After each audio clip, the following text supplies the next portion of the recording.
Halo para Bagger Hunter, ketemu lagi dengan saya Eros Perwita di channel The Investor. Di video kali ini kita akan bahas saham lagi, saham yang sebenarnya pernah kita bahas di sekitar bulan April lalu. Ya, waktu itu kita bahas kinerjanya sedang turun, harga sahamnya pun juga sedang turun. Nah, sekarang kita akan update lagi kinerjanya. Karena kalau kita ngelihat dari video awal kita upload ya di bulan April lalu sampai sekarang harga sahamnya sudah mulai merangkak naik. Nah, kira-kira bisa sampai berapa nih naiknya? Kita akan bahas di video kali ini. Cuman sebelum kita masuk ke pembahasannya, silahkan teman-teman download ebook kami ya, karena kami sudah menganalisa 5 saham yang menurut analisa kami masih posisi under value. Yang ebook tersebut bisa teman-teman download secara gratis dengan klik link di dalam deskripsi di video ini atau di dalam kolom komentar yang sudah kami pin. Oke, selamat mendownload dan selamat menonton.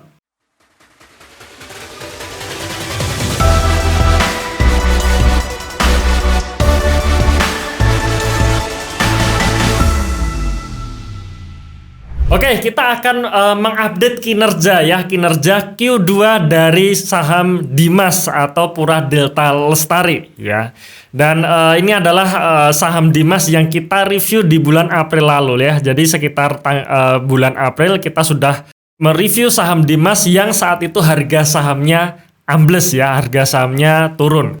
Nah, ini adalah perjalanan harga saham Dimas saat video tersebut diupload ya. Jadi waktu video tersebut diupload, saham Dimas diperdagangkan di level 170-an. Sempat naik ke 180, akhirnya lanjut turun sampai ke level 150-an.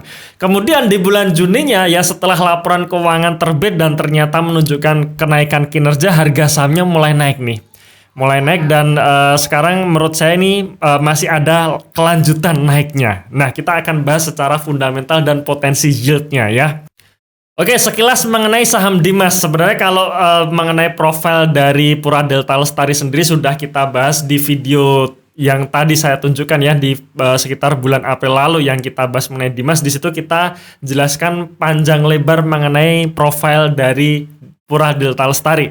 Cuman buat teman-teman yang baru pertama kali nonton video ini dan menonton video mengenai pembahasan Dimas ini, kita coba sedikit mereview ya, sedikit menjelaskan company profile dari Dimas ini. Jadi intinya adalah Dimas ini jualan lahan ya, di mana lahannya terbagi menjadi 3 segmen. Segmen industrial, komersial, dan residensial ya. Ini adalah posisi land bank per 30 Juni 2022. Nah, kalau kita melihat dari segmentasi ya, dari persentase segmentasi penjualannya, porsi terbesar penjualannya itu ada di segmen industrial ya. Jadi 75% sampai 85% pendapatan dari Dimas adalah jualan lahan industrial. Artinya adalah mereka jual lahan itu ke industri, bukan ke perorangan. Nah, ini yang menarik ya, Jadi ketika perusahaan ini jualan di sektor industri ya, jualan ke perusahaan-perusahaan, mereka cukup memiliki customer, gak perlu banyak-banyak. Cukup 2 atau mungkin 4 customer saja itu bisa memberikan revenue yang sangat besar ya. Dan kalau teman-teman lihat public expose-nya, kemudian lihat keterangan dari manajemen, di situ juga dikatakan permintaan dari segmen industri ini masih cukup besar di tahun 2022 ini ya. Nah, sekarang kita akan langsung masuk ke kinerja atau posisi laporan laba rugi perusahaan ya. Di mana posisi Juni 2022 ini kinerjanya naik signifikan. Di mana pendapatannya naik 84% dan laba kotornya naik 126%. Kenaikan yang menurut saya cukup signifikan ya. Dan kalau kita melihat dari penjualan ya per segmentasinya, nah di sini ada kenaikan yang sangat signifikan di sektor industri ya, di mana segmen industri ini kenaikannya di atas 100% sendiri untuk penjualan lahan di sektor industri ya. Nah, laba bersih perusahaan ini juga meningkat signifikan, di mana perusahaan berhasil membukukan laba bersih 660 miliar atau naik 129%. Biasanya nih kalau ada perusahaan-perusahaan yang naik signifikan, nah ini biasanya juga akan diikuti dengan harga sahamnya ya dalam jangka panjang. Oke. Sekarang kita melihat sekilas ya posisi neraca di Juni 2022, di mana kalau kita melihat posisi kasnya saja ya.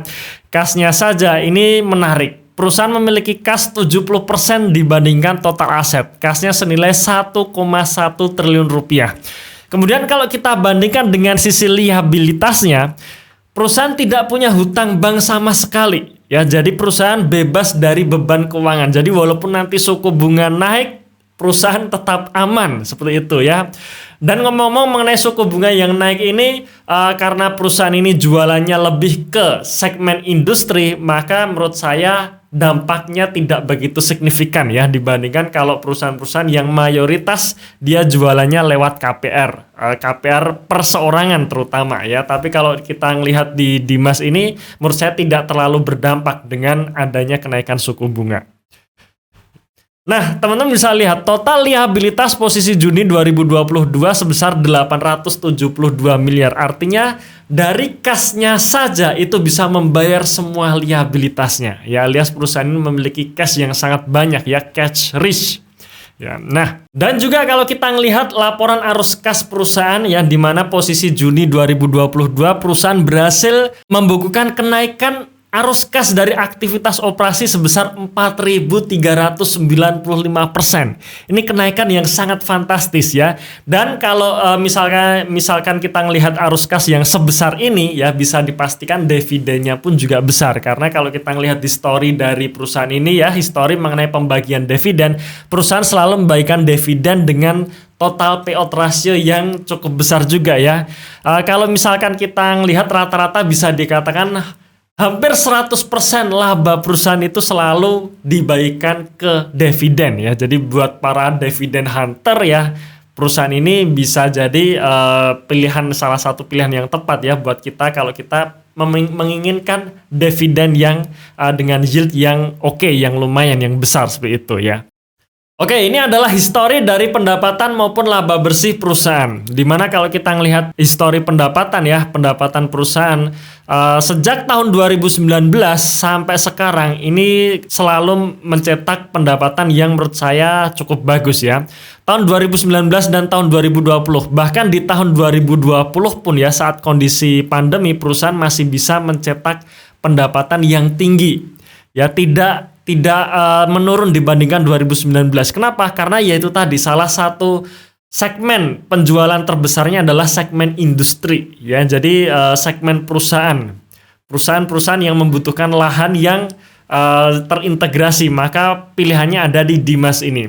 Tahun 2021 terjadi penurunan pendapatan ya, dan di tahun 2022 ini saya memproyeksi bahwa pendapatan akan naik menjadi 2 triliun rupiah ya. Jadi kita asumsikan saja pendapatan posisi Juni dikalikan 2, kira-kira seperti itu. Masuk ke laba bersih, laba bersihnya pun juga sama ya, mengikuti pendapatannya ya, dimana kalau pendapatannya turun, laba bersihnya pun juga ikut turun seperti itu ya. Tahun 2019-2020 ya, laba bersihnya juga naik. 2021 laba bersihnya turun, dan saya memproyeksi ya sampai akhir tahun 2022 ini labanya bisa menyentuh 1,2 triliun. Nah, jadi kalau kita ngelihat laba bersih seperti ini, nah kita bisa ancang-ancang nih kira-kira tahun 2019 dan tahun 2022 itu tahun 2020 itu valuasinya berapa, dan itu bisa menjadi patokan kita untuk menilai kira-kira harga sahamnya bisa naik sampai berapa. Nah, sekarang kita masuk di histori valuasinya ya. Dimana saat video ini diambil tanggal 16 September, harga saham Dimas ditutup di level 181. Nah, 181 ini menunjukkan level PBV 1,4 kali. Yang ngomong garis warna merah ini menunjukkan level PBV di akhir tahun, kecuali tahun 2022, yaitu PBV posisi saat ini ya. Kemudian kita ngelihat nih, garis warna ungu yang di bawah ini adalah garis ROE. Ya, dimana teman-teman bisa lihat ya, ketika ROE perusahaan naik seperti tahun 2019 dan 2020, PBV-nya juga naik ya. Begitu tahun 2021 ROE-nya turun, PBV-nya juga turun. Nah, sekarang dengan proyeksi bahwa sampai akhir tahun 2022 ini proyeksi ROE-nya menyentuh 21% dengan level PBV 1,48 kali, di mana ini adalah level di bawah tahun 2019 dan 2020, maka saya menganggap bahwa harga saham Dimas saat ini masih undervalue. Oke, sekarang dari beberapa analisa tersebut bisa kita simpulkan beberapa hal ya. Yang pertama mengenai neraca. Neraca Dimas saya katakan neracanya sangat sehat. tidak memiliki hutang bank sama sekali alias debt to equity rasionya 0%. Kasnya berlimpah, bahkan hanya kasnya saja dengan kas yang ada saja itu bisa membayar semua total liabilitasnya. Kemudian yang kedua, adanya peningkatan kinerja atau lompatan kinerja ya. Pendapatannya naik 84%, laba kotornya naik 126% dan laba bersihnya naik 129%. Ya, jadi ini ada lompatan kinerja yang menurut saya ketika terjadi lompatan kinerja ya, biasanya akan diikuti dengan harga sahamnya ya dalam jangka panjang ya, bukan bicara mengenai harga saham dalam jangka pendek tentunya ya.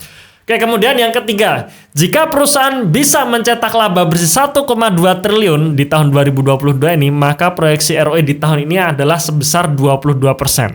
Nah, jadi yang di sini adalah perlu kita ingat skenarionya perusahaan bisa menghasilkan laba 1,2 triliun. Nah, ini skenarionya ya. Nah, maka tugas kita adalah ketika nanti laporan keuangan terbit ya, laporan keuangan kuartal 3 terbit, dicek lagi kira-kira laba bersihnya nanti bisa menyentuh 1,2 triliun enggak nih dengan kinerja yang saat itu keluar ya. Nah, maka tugas kita masing-masing bagi kita para holder Dimas ya harus mereview kinerjanya setiap ada rilis laporan keuangan terbaru keluar ya. Nah, balik lagi ke sini ya. Kalau misalkan skenarionya berhasil alias laba bersihnya menjadi 1,2 triliun, potensi dividen ya, kita bahas dividennya dulu nih. Potensi dividennya bisa 16 sampai 26 rupiah per saham. 16 ini kalau ya dividen yang dibagikan hanya 60% saja. Tapi kalau 100% itu bisa 26 rupiah per saham. Artinya yield di harga sekarang ya, di harga 181 ini ada potensi dari dividennya adalah yield sebesar 9 sampai 14%. Ya, dividen yield yang menurut saya ya sangat bagus ya. Kemudian kita masuk ke valuasi. Di harga 181 menunjukkan level PBV 1,4 kali ya, dan P ratio 6,7 kali. Saya anggap deh misalkan harganya naik sampai 250, maka di harga 250 ini PBV-nya menjadi 2 kali dengan P ratio 9 kali, yang dimana ini adalah rasio PBV yang sama seperti tahun 2019 dan 2020 lalu ya. Jadi maka bisa disimpulkan potensi dari dari harga saham Dimas ini seharusnya bisa naik sampai ke 250 ya dalam jangka panjang tentunya ya.